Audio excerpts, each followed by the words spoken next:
Hello everyone, welcome to my podcast, The Triathlon Kid, episode 2. My name is Suhaan and I'm your host. I hope you all enjoyed my pilot episode I posted about 2 weeks ago. I put a lot of time and effort into it, and I'm glad to see the positive feedback. Today, I would like to tell you a story on how I got into this unique and amazing sport. I was introduced to the sport when I was about 9 years old. It was when my dad ran his very first Ironman 70.3 in Santa Cruz, California. It was race day. I remember waking up very early on a cold, foggy fall morning, heading to the start line to cheer on my dad.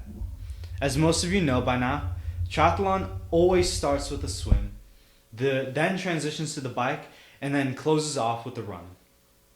The athletes entered the water in waves based on their age group and gender.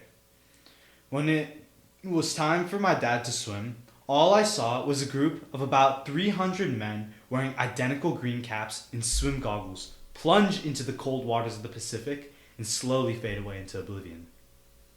Not gonna lie, my mom and I were both very nervous by that sight, knowing that one of them was my dad.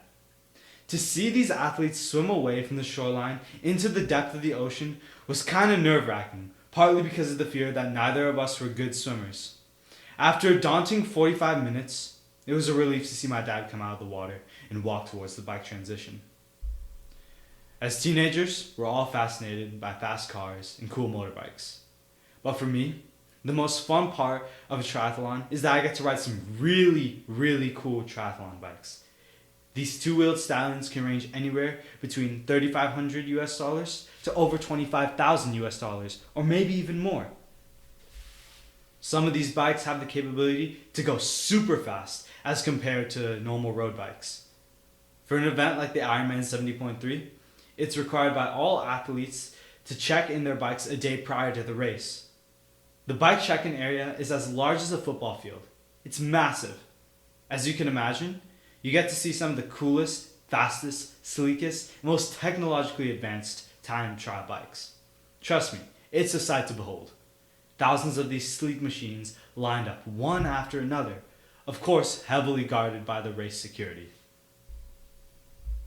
While we waited at the transition for my dad to finish his bike segment, several athletes got off their bikes and put on their running gear and set off for the last leg of the race, the terrifying run.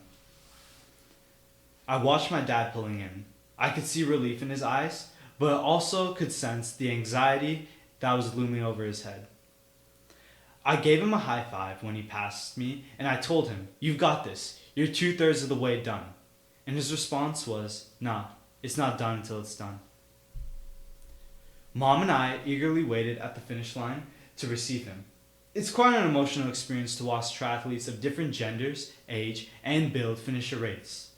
The emotions are at its peak at this moment, and you can see it on the athletes' faces. Months of intense hard work, dedication that goes into completing a race builds up in these last few hundred yards before you touch that finish line. And the sense of accomplishment that comes with crossing it, it's like nirvana. And the icing on the cake is when a special announcement is made for all the finishers. "Mr. So-and-so, you are an Ironman."